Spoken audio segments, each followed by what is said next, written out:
Olá,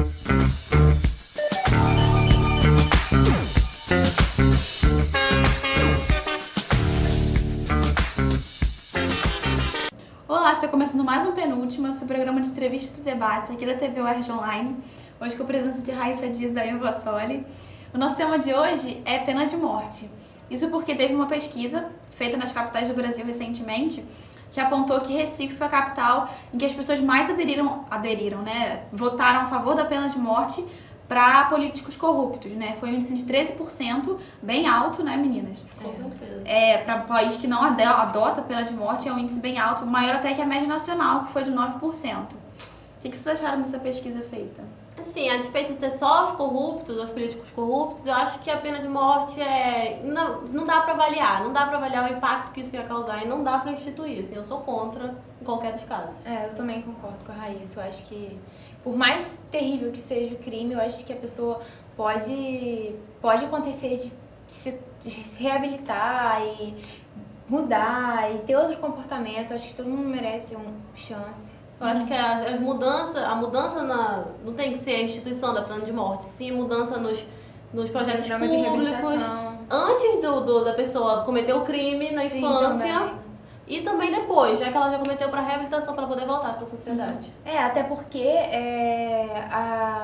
teve uma pesquisa mostrando que nos Estados Unidos a pena de morte não dissuade os crimes. Até os estados que têm aprovam a pena de morte, os crimes são mais elevados, os índices de crimes são mais elevados do que os próprios que não são. Então, quer dizer, na hora de cometer o crime, isso não é uma coisa que interrompe o cara, né, que tá fazendo. É bem complicado. Vocês acham que aqui no Brasil essa reforma no sistema carcerário é possível para poder não precisar da pena de morte? Eu acho que tem casos isolados, como tem um presídio na Paraíba, que ele instituiu, assim, a média, um argumento que todas as pessoas que são a favor da pena de morte usam é que grande parte dos ex-presidiários voltam a cometer crimes.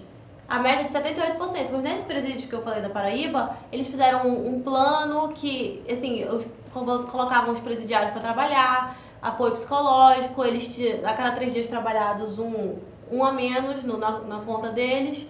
E na média ficou 10 a 20%, só 10 a 20% voltavam a cometer crimes. Assim, 10 a 20% comparado com 78% é gritante a diferença. Eu acho que esses programas de reabilitação são muito bons. Eu acho que os presídios têm a oportunidade de não só serem sustentáveis, como também gerar lucro, né? Porque os presos, os detentos, eles recebem um salário de R$915 e, na verdade, é pra família. Mas é como se ele estivesse trabalhando fora e colocando dinheiro em casa. E é um dinheiro que ele não tá produzindo aquilo, sabe? Eu acho que eles podiam ter ser ensinado, assim, essa coisa de eu vou trabalhar porque eu trabalho pra ganhar. Quando eu não sair tenho de dinheiro lá, fácil. ter uma perspectiva de trabalho, né? Pra não ficar ocioso quando sair. Até porque quando sai o preconceito é muito grande, né? De você contratar ex-presidiários. Com certeza, ficha criminal.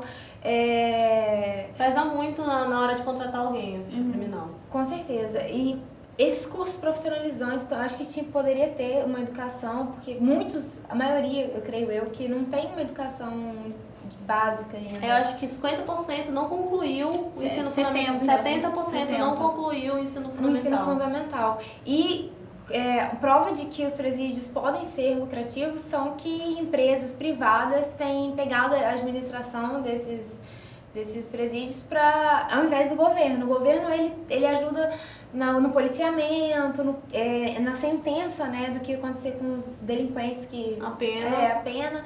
Mas e a empresa, ela tem esses PPPs que chamam, que é parceria público-privadas, né? As empresas têm um grande interesse em fazer isso funcionar, porque porque os prejuízos vão todos para elas. Então, o sistema carcerário no Brasil pode ser lucrativo, sabe?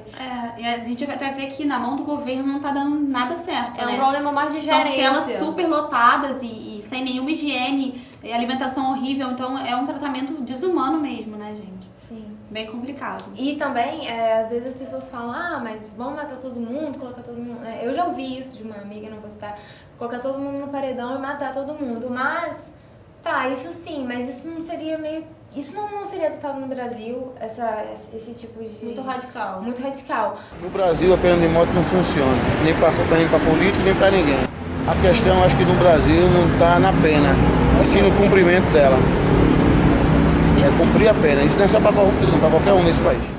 Nos Estados Unidos, que eles usam a injeção letal, usava também a cadeira elétrica, não sei se usa ainda. Já pararam. Acho que não. A injeção letal foi aprovada como o método mais humano de matar alguém. Assim. Sendo que não tem um consenso se ela causa ou não dor. Porque os músculos são adormecidos e ninguém sabe se o cara tá parado porque ele não tá sentindo dor ou se é porque ele só tá relaxado, ele não tem condições de se mexer. E o custo também é muito alto, cerca de 25 milhões de dólares por execução, assim, não só a execução em si, mas todo o processo, né, o corredor da morte, tudo.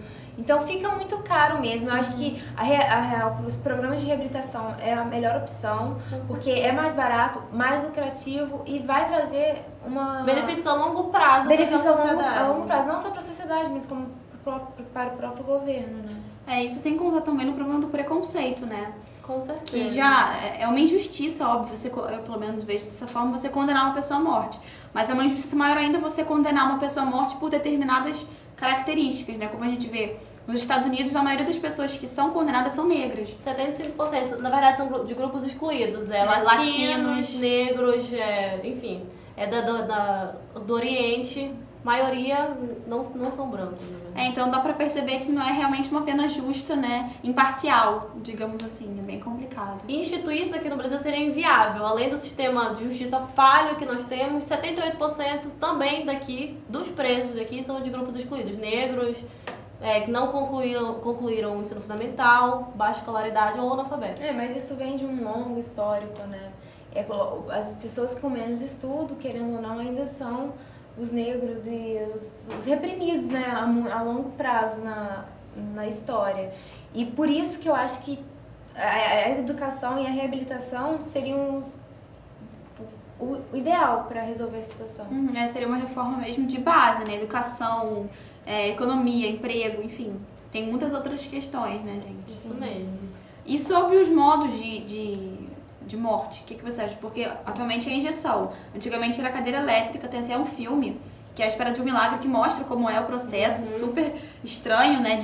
Tortura psicológica. E tinha gente assistindo, tinha plateia, né? Não, tem que ter, testemunha. Não, mas tinha tipo plateia mesmo. No filme era cadeira elétrica ainda, que o filme é baseado lá em outros séculos, acho que era 1800 e alguma coisa. Mas tinha plateia, então era realmente uma coisa muito ruim de se ver mesmo, né? Então, acho que não chegou num consenso, né, de como matar. Pois tá extremamente falho. Idealmente, Tá extremamente falho, porque a injeção letal ela foi feita pra matar em 15 minutos. Mas já aconteceu caso na Califórnia que demorou 30. Assim, ninguém sabe o que o ser humano tava passando ali. É uma morte indolor, é muito raro. Né? E aquele caso do cara que tomou 18 vezes a injeção, várias partes do corpo e não morreu. Tiveram que inventar um novo modo, uma nova injeção para poder tirar a vida dele. Del Shank, a advogada do preso Romel Broom, acompanhou o que chamou de ato de tortura. A equipe médica tentou 18 vezes injetar o coquetel da morte, mas não conseguiu achar a veia do condenado. Eles não apenas furaram os braços dele, furaram o corpo todo, saíram procurando a veia por todas as partes. Dava para ver que Broom sentia dor. Teve uma hora que tentaram enfiar uma agulha na sua perna. Broom se contorceu e a dor física era visível. É isso aí, meninas. Obrigada pelas opiniões, por esse tema tão polêmico. Obrigada, gente. Até a próxima conexão. Tchau. Tchau.